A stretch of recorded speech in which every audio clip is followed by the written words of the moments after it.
Hare Krishna, muy buenos días.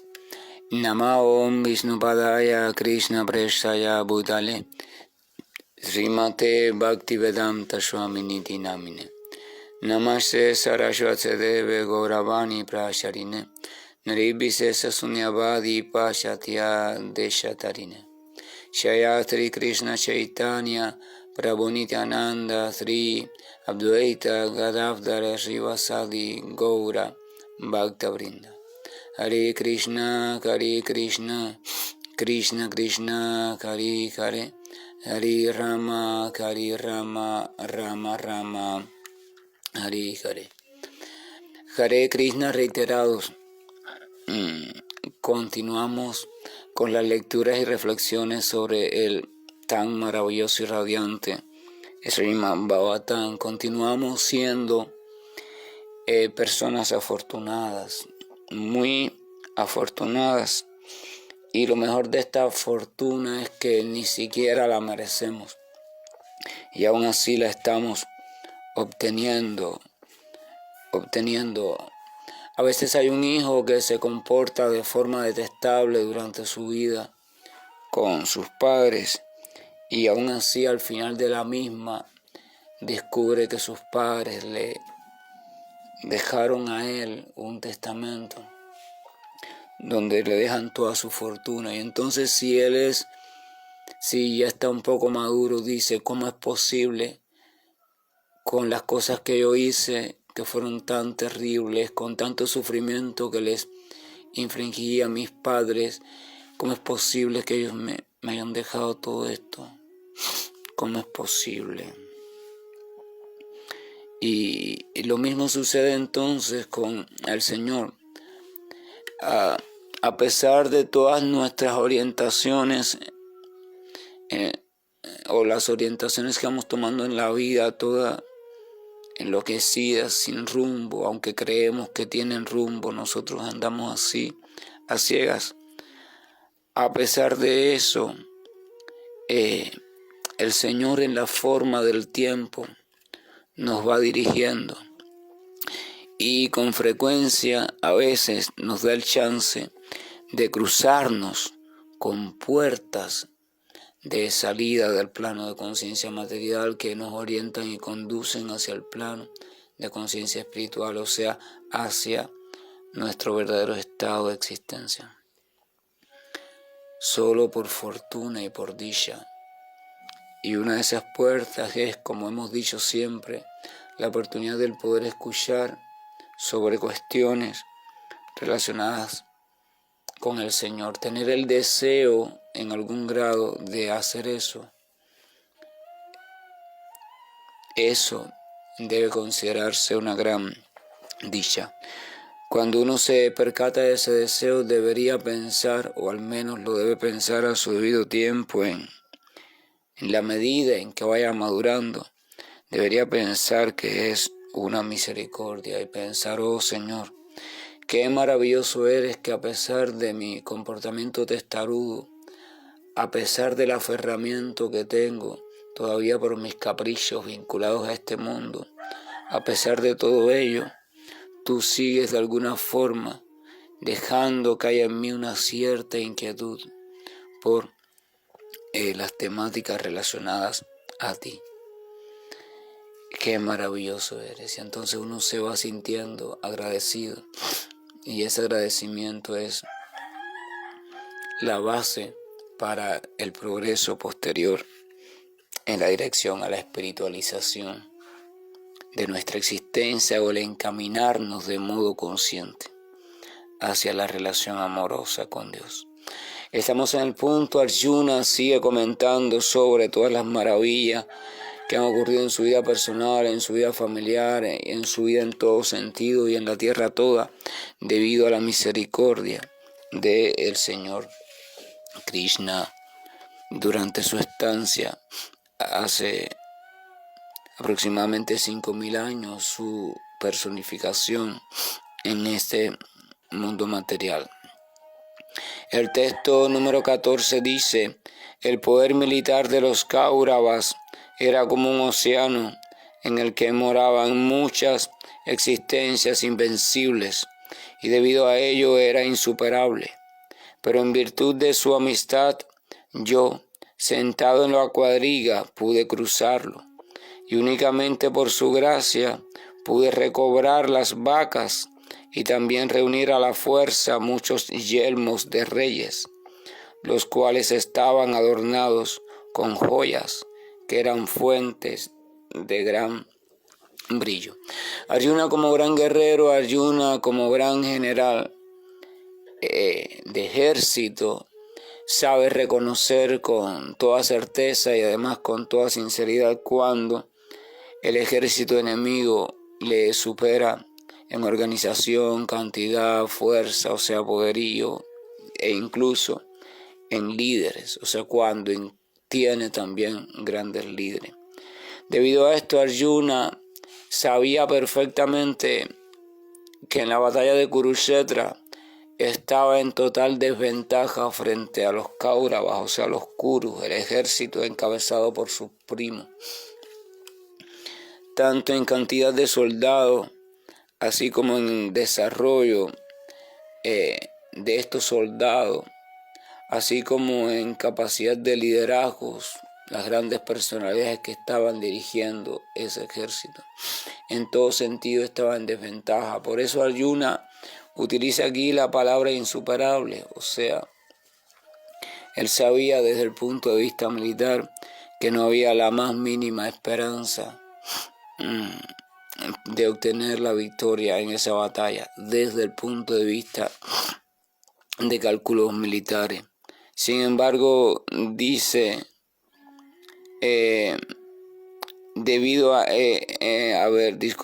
poder militar de los Kauravas era como un océano en el que moraban muchas existencias invencibles, o sea, los grandes generales, grandes guerreros, y el océano era el ejército, y debido a ello era insuperable.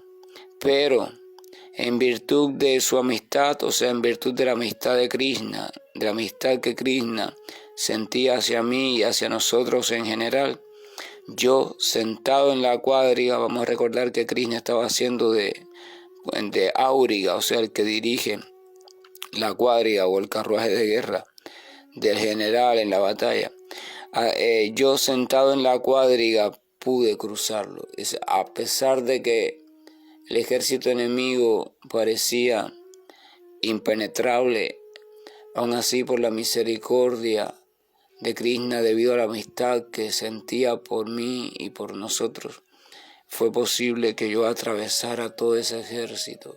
Fue posible que obtuviéramos la victoria. Y únicamente por su gracia pude recobrar las vacas y también reunir a la fuerza muchos yelmos de reyes, los cuales estaban adornados con joyas que eran fuente de gran brillo. A veces desde el pensamiento lógico podemos hacer un análisis de la situación de nuestra vida en determinados momentos y pensar de la siguiente manera: mi situación es terrible, mi situación no tiene ningún aspecto favorable, entonces el pronóstico para ella evidentemente es totalmente no auspicioso. Y una persona podría hacer eso, pero sin embargo el devoto en su madurez no se queda en ese tipo de cálculo desde el punto de vista de la perspectiva material. Tampoco cae en el otro extremo donde cae mucho, que es el siguiente: pronóstico es desfavorable, la situación es desfavorable, pero como esto es lo que yo quiero hacer, yo sé que el Señor me va a ayudar y por tanto yo voy a triunfar sobre esta cuestión. Ese tipo de pensamiento también es un pensamiento muy utilizado y parece un pensamiento muy devocional, pero no es devocional, porque en última instancia el centro de ese pensamiento es el deseo de salirme con la mía, el deseo de que las cosas salgan en la dirección que yo he planificado o quiero o estoy deseando que salgan. Esas son las dos caras de la moneda, pero ninguna de las dos es la real cara de la devoción. El devoto tiene la capacidad quizás de echar un vistazo a la situación y hacer un cálculo, incluso basado en habilidades aprendidas en esta vida, sacar fortalezas, debilidades, amenazas, oportunidades desde el punto de vista del cuadro estratégico de la cotidianidad materialista y tener una idea del posible resultado. Pero no basa la decisión de su acción en ese análisis, sino que en última instancia basa la decisión de su acción, o sea, lo que va a hacer, la decisión que va a tomar en relación a la voluntad del Señor, a lo que esté deseando el Señor, aquello que el Señor está indicando que quiere se desarrolle. En eso basa su decisión el devoto. Ni siquiera basa su decisión en la capacidad que va a tener de que la acción que se va a ejecutar le resulte victoriosa o no, o sea, él resulte victoriosa o no en ella, porque el devoto no anda buscando su victoria. Hay que comprender que la madurez devocional te sitúa en un estado donde dejas de buscar, no estás buscando nada. Y no es por cansancio, no es por frustración, no es por depresión, no es por ignorancia, porque a veces hay muchas personas en el mundo que no están buscando nada, pero no están buscando nada porque ellas no tienen motivación de búsqueda.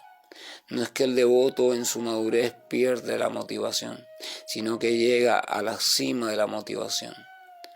Él está constantemente motivado y a plenitud motivado, pero no está buscando nada para sí. Y al mismo tiempo lo está buscando todo. Ese buscarlo todo significa estar buscando el agrado, está buscando la sonrisa, está buscando ver el rostro alegre, siempre radiante y victorioso de su Señor. Eso es lo que está buscando el devoto en su madurez. Entonces, esta cuestión de que si el hecho que se va a emprender resulta victorioso o no desde el punto de vista material, no es su asunto. Él ha dejado esas cuestiones en manos del Señor. Él sabe que de Él no es ningún asunto, o sea, no hay asunto de Él que sea propiamente de Él, pues todo es asunto del Señor. Él simplemente se tiene a sí mismo como un granito de polvo, como un peón, o sea, una pieza allí en el tablero. Y él trata de estar atento, qué es lo que está deseando mi amoroso Señor en este instante. ¿Qué es lo que, pero ¿cómo saber eso? Esa es la gran cuestión, ¿cómo discernir eso? Evidentemente hay dos formas generales nada más, la forma directa y la forma indirecta. La forma directa solamente ocurre por gran misericordia de Dios o también ocurre como resultado de un proceso de purificación completa. La forma directa implica que percibes directamente, sea el propio Señor directamente, te orienta, te explica, te indica. La segunda forma, que es la más común, es la forma indirecta, donde percibes también la guía del Señor, pero el Señor utiliza una serie de elementos intermediarios entre tú y Él. La forma indirecta es la más común en este mundo, porque en este mundo la mayoría de nosotras, las entidades vivientes descarriadas, no estamos en la posición adecuada para directamente percibir la comunicación del Señor. Dentro de esas formas indirectas entonces está el guía o maestro espiritual, otros devotos avanzados o elevados que también son utilizados por el Señor. Las escrituras con un buen acompañamiento que nos ayude a no mal interpretarlas. Allí están las principales formas. indirectas. Ellas nos ayudan, nos sirven como guía para la cuestión de ¿y ahora qué toca? ¿Qué conducta debo asumir? Más allá del diagnóstico hecho previamente sobre lo favorable o desfavorable del asunto desde el punto de vista material. El devoto tiene que practicar mucho. El devoto tiene que escuchar mucho sobre las temáticas trascendentales. El devoto tiene que escuchar mucho sobre las explicaciones desmenuzadas que en torno a dichas temáticas surgen de parte de otras personalidades más aventajadas, por decirlo así, en ese sentido. Tenemos que escuchar mucho, tenemos que reflexionar mucho, tenemos que aquietar mucho nuestro ímpetu intelectual, porque no es cuestión de intelecto. El devoto tiene que darle seriedad a su práctica, en este caso al refugiarse en la repetición y meditación de los santos nombres del Señor.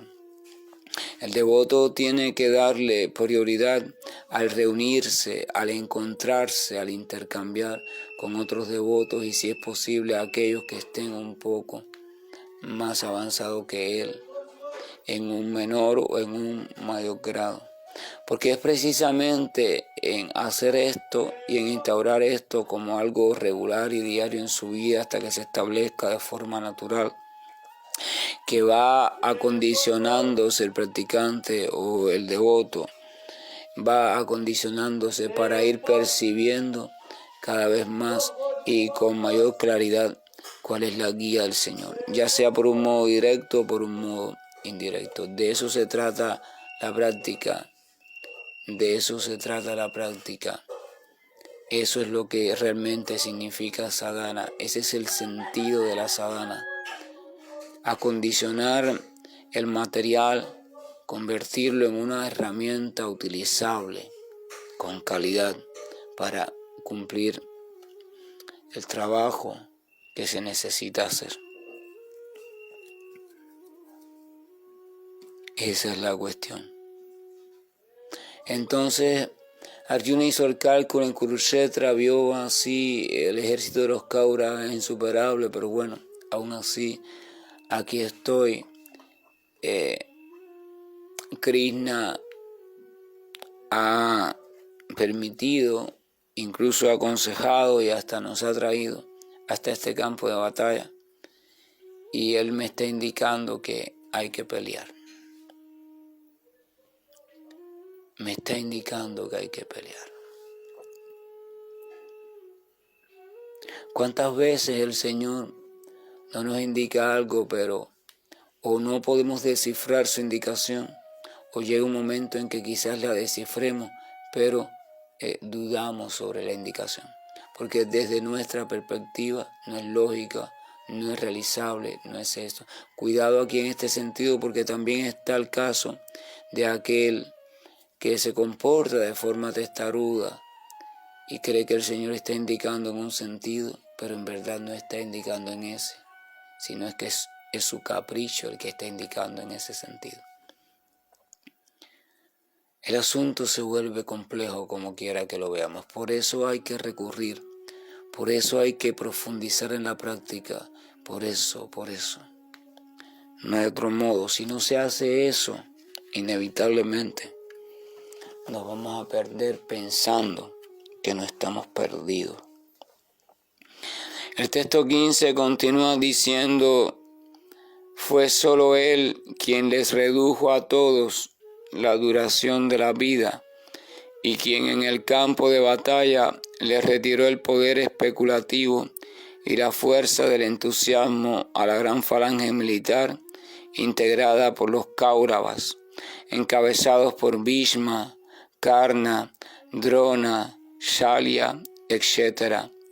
La disposición de estos era experta y más que suficiente, pero él, el Señor Krishna, mientras avanzaba, hizo todo eso.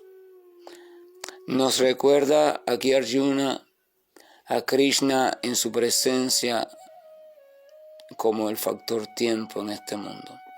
La presencia del Señor está constantemente en este mundo, de modo indirecto, en la forma del implacable tiempo. Y en la forma de ese implacable tiempo, todo lo dirige, todo lo controla, todo sucede a su paso. No hay nada libre del tiempo, nada. Todo sucede en el tiempo, en este mundo material. Entonces dice que fue solo Él quien le redujo a todos la duración de la vida y quien en el campo de batalla le retiró el poder especulativo y la fuerza del entusiasmo a esos militares que estaban tan perfectamente colocados y alistados para la batalla.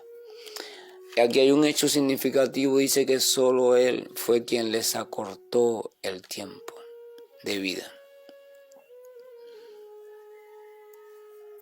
La criatura en su personaje específico, en su vida actual, en su cuerpo específico, tiene un tiempo. Ahora recuerdo, ¿no?, a el salmista diciendo, todo tiene su tiempo, ¿verdad? Pues bien, la duración de la vida de la criatura también tiene un tiempo. Al igual que la condena de un prisionero en el juicio, cuando el juez dicta la sentencia, te sentencio a 5 años de privación de libertad bajo estas condiciones, esta y esta. Es la misma cuestión a través de la cual podemos hacernos una idea de este asunto de la existencia material. Tiene un tiempo. Pero ese tiempo está también en manos del Señor. El Señor puede alargar o reducir ese tiempo de la misma manera en que una entidad superior, una autoridad superior como el presidente puede también reducir el tiempo de encarcelamiento de un prisionero. O por un comportamiento determinado también se lo pueden alargar. Entonces dice que el Señor, a todos aquellos que fueron convocados allí a Kurukshetra del bando enemigo, a la gran parte de ellos, el Señor les redujo el tiempo de vida. Por eso se explica que aunque Arjuna no hubiera peleado, de hecho, aunque la batalla no se hubiese llevado a cabo, ya esas personalidades tenían su tiempo de vida reducido. Ya se había dado la sentencia y de una forma u otra todas ellas iban a tener que abandonar el cuerpo. Como una gran renta. A veces hay grandes edificios llenos de apartamentos y departamentos y todos son para rentar y hay un gran dueño. Hay un encargado del edificio, pero hay un gran dueño que no vive ni siquiera allí. Y el dueño decide, dentro de 3 días, todos los huéspedes, los inquilinos, tienen que abandonar el edificio. Puede que los inquilinos asuman diferentes estrategias, se escondan debajo de la cama, se escondan en el baño, sé esto, sé aquello, pero a los 3 días él va a venir con las autoridades pertinentes y va a desalojar cada habitación, cada apartamento, porque está en el derecho ese. Y lo hace, nunca lo hace sin una base, siempre hay una base. Los inquilinos han maltratado los apartamentos, los inquilinos han sido muy ruidosos para el vecindario, los inquilinos, entonces vamos a librarnos, vamos a reunirnos todos en un solo hospedaje para librarnos de todos de una sola vez y que nuestro barrio, nuestro lugar de residencia vuelva a ser el de antes, amoroso, respetable, armónico, esa es la cuestión. Cuando llega el tiempo, no hay nada que hacer. Cuando se nos llega el tiempo de abandonar nuestro hospedaje material, ya no hay nada que hacer. Nadie sabe cuándo le llega ese tiempo. E incluso aunque lo pueda saber, porque así lo desee saber y se entrene para eso, de nada le va a servir saberlo, porque aún así ese desalojamiento va a suceder. Por eso una parte del Bhagavad Gita, Krishna le dice a Arjuna, mira, la otra cuestión es esta. No tienes por qué sentir cargo de conciencia por pelear aquí ahora en la batalla contra familiares y amigos en cumplimiento de tu deber, porque en verdad no eres tú quien va a terminar con su vida. Su estancia en ese cuerpo ya está fijada para terminar. O sea, no eres tú. Es el tiempo, ya el tiempo ha llegado. Contigo o sin ti va a suceder el desalojamiento.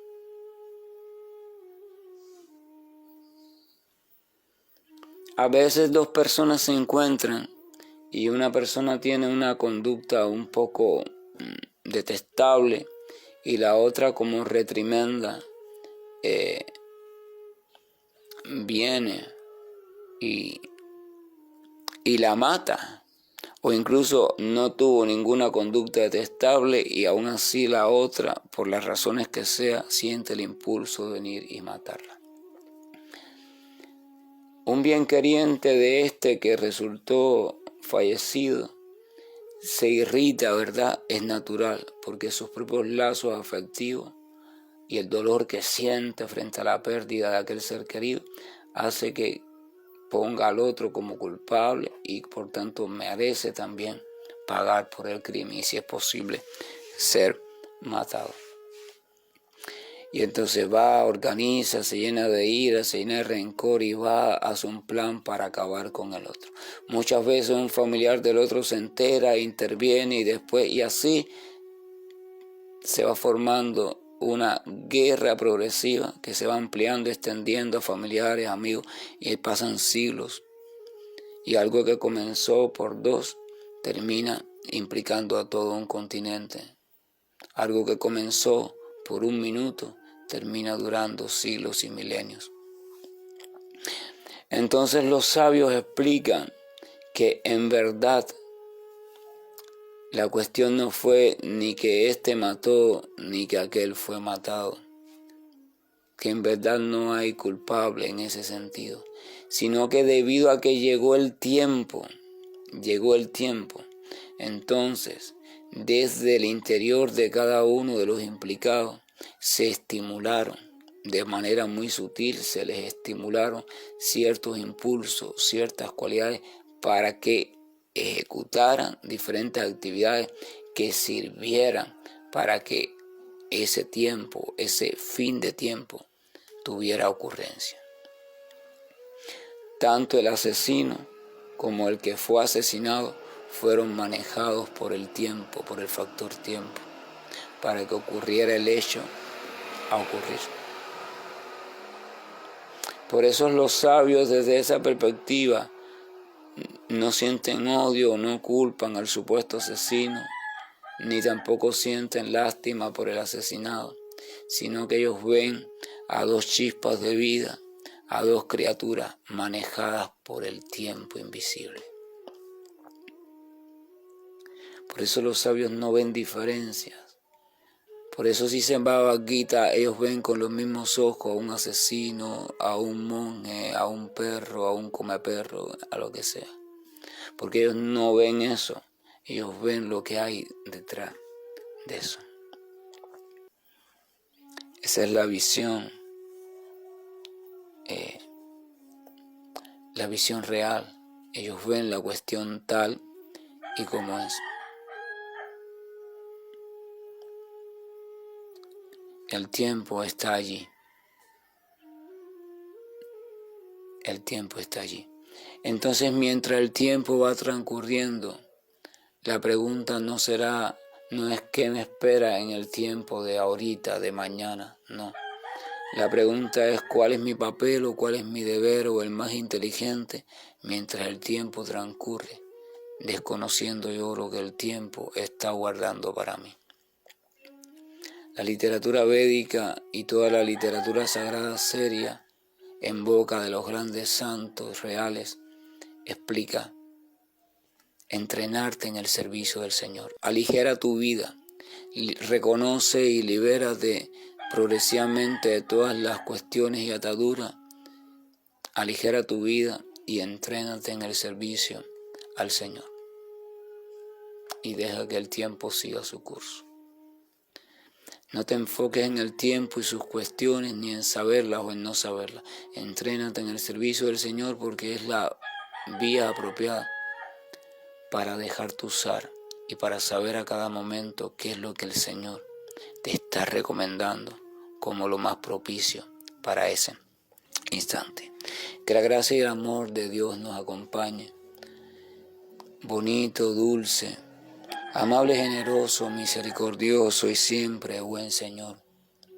Por favor, situados en tu presencia, te estamos rogando que tengas a bien que, a pesar de todas nuestras dificultades, tanto externas como internas, podamos nosotros tener un asomo de lucidez y podamos reconocerte como el guía indiscutible de la existencia de toda criatura, pero que no sigamos esa guía de manera no consciente o a la fuerza, sino que en virtud del conocimiento dado también por tu misericordia y la misericordia de tu devoto puro, podamos, Señor, nosotros recibir algún asomo de comprensión, un asomo de comprensión que nos permita llegar a la conclusión de que la mejor decisión que se puede tomar en cualquier plano de existencia es redirigir nuestros pasos hacia ti.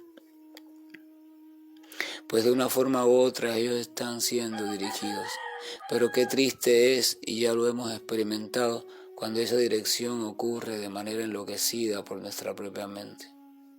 De una forma u otra toda criatura está volviendo hacia ti. Pero qué lamentable es tomar un camino largo y tortuoso cuando se puede volver por un camino más recto. ¿Cuánto no nos ahorraríamos, Señor, en tiempo y en malestar? Permite que comprendamos eso.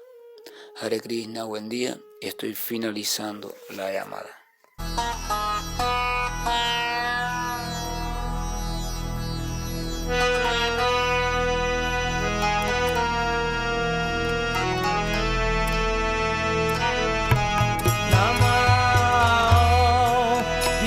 Padaya Krishna Prasthaya Bhutale Srimate Bhaktivedanta Swami Nichinamine Namaste Sarasvati Devam Gauravani Pracharine Nirvishesha Shunyavadi Vasacha Deshatarine